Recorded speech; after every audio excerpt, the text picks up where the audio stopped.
ये फॉर्मूला है, हम दो हमारे दो, नरेंद्र मोदी, अमित शाह और एक तरफ अडानी और अंबानी। और इस देश को गुलाम बनाने के लिए, इस देश को गुलामी से निकालने में इस देश के लोगों ने कुर्बानियां दी। अंधा नगरी चौपट राजा, टके सिर भाजा, टके सिर खाजा। क्या अब देश सिर्फ मंदिर मस्जिद पे नहीं चलेगा? सबसे पहला सवाल सर आपसे ये है, आप ये बताइए कि ममता बनर्जी ने पश्चिम बंगाल के लिए क्या विकास किया?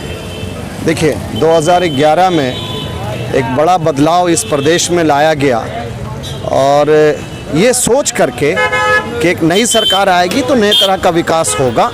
और जो सीपीएम के सरकार के टाइम में जिस तरह का विकास होना चाहिए था वो नहीं हो पाया, उसके बदल में ममता बनर्जी पर उम्मीद लगा करके यहाँ की जनता में पूर्ण विश्वास और पूर्ण बहुमत से उनका सरकार बनाने का उनको मौका दिया, जिसका पूरे प्रदेश के लोगों में एक हताशा है कि इतना वादा होने के बावजूद भी सिर्फ और सिर्फ इस बंगाल प्रदेश में हानाहानी, मारकाट इलेक्शन के नाम पर और रूलिंग पार्टी के लीडर्स ने सिर्फ अपना घर भरने का काम किया।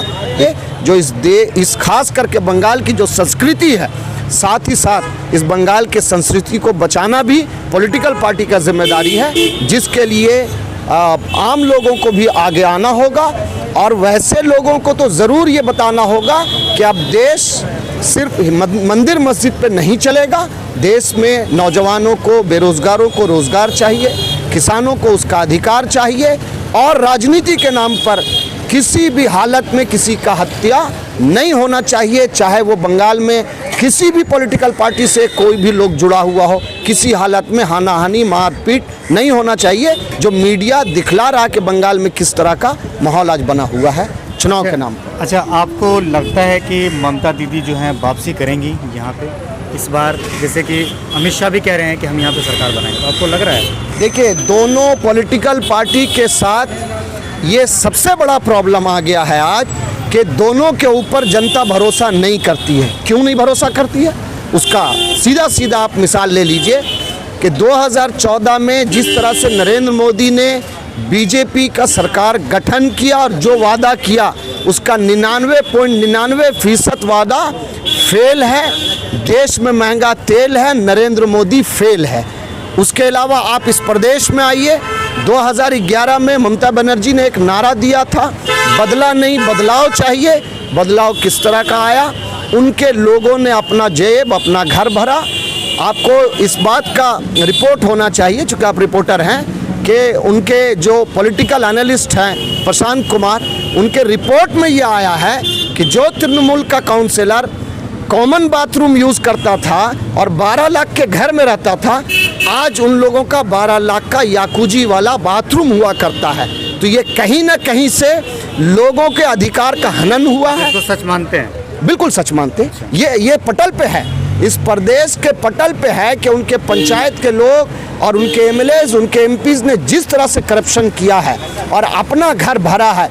आज यही वजह है कि ममता बनर्जी का छवि उनके लीडर ने खराब किया है। इसीलिए ममता बनर्जी पर भी बंगाल की जनता भरोसा नहीं करती है, क्योंकि इनका वादा भी जो है वो मोदी के तरह ही खोखला साबित हुआ 10 सालों में। अच्छा, जिस तरीके से देश के अंदर महंगाई बढ़ रही है, आप देखे होंगे कि अलग अलग शहरों में आप जाएं तो हर जगह अलग अलग रेट है, कहीं पर तो सेंचुरी भी पार कर चुका है पेट्रोल की कीमत। उस पर आप क्या कहना चाहेंगे? अंधा नगरी चौपट राजा, टके सिर भाजा, टके सिर खाजा। जहाँ का प्रधानमंत्री खुद ये कहता हो कि 17 साल वनवास में रहे, 12 साल और चाय बेचते थे, उनके हाथ में आज सत्ता और कुर्सी है, तो ऐसे लोग तो जाहिर बात है इस देश का विकास नहीं विनाश करने आए हैं। क्यों? क्योंकि बंदर को, नदी के किनारे एक बंदर मछली नदी से निकाल रहा था और निकाल के पत्थर पे रख रहा था, तो किसी ने सवाल कर दिया, भाई कि मछली क्यों नदी से निकाल दे रहे हो? तो बंदर का जवाब था कि नदी में डूबकर मछली मर जाएगी।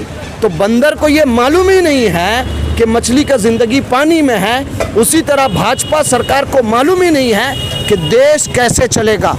देश तब मालूम होता जब ये देश की आज़ादी में कुर्बानी देते, देश को आज़ाद करने के लिए अपना खून पसीना बहाते, तब इस देश का हित का सोचते। ये देश हित सोचने वाले नहीं। तो कह रहे हैं कि हम तो भाई फकीर आदमी, झोला उठाएंगे चल देंगे। हाँ, वो तो करेंगे। लास्ट में इस पूरे हिंदुस्तान को फकीर बना के, कंगाल बना करके खुद चल देंगे, चूँकि फिर उनके पास जगह यहाँ नहीं रहेगा। और आपने देखा होगा कि उन्होंने 2014 में आने के बाद जब क्रूड ऑयल का कीमत $45 प्रति बैरल हो गया था, तब उन्होंने कहा था कि किस्मत वाला प्रधानमंत्री इस देश को मिला। हम भगवान और अल्लाह से प्रार्थना करते हैं कि ऐसा भाग्यशाली प्रधानमंत्री तो इस देश को नहीं चाहिए जिसने सेंचुरी पार कर दिया था।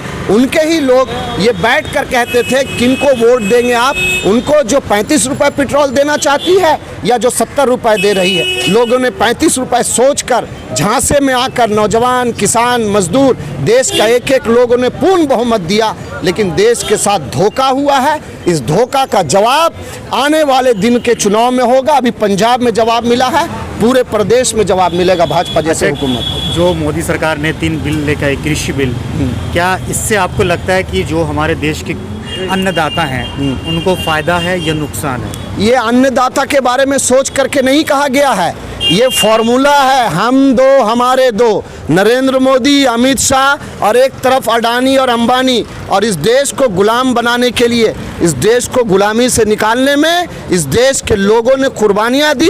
उस कुर्बानी को बर्बाद करने के लिए दोबारा ये भाजपा सरकार देश को गुलामी की तरफ ले जाने का काम कर रही है। इतनी महंगाई बढ़ रही है, फिर भी तो लोग कह रहे हैं कि मुसलमान की जो है चूड़ी टाइट होने रहनी चाहिए बस। देखिए, जिस देश में, जिस प्रदेश में हिंदू और मुसलमान पे वोट होने का जो होना था वो हो गया, मगर मेरा ये विश्वास है कि ये एक ऐसा देश है कि जब जागा है तब फासिस्ट और जालिम को यहाँ से भगाया है।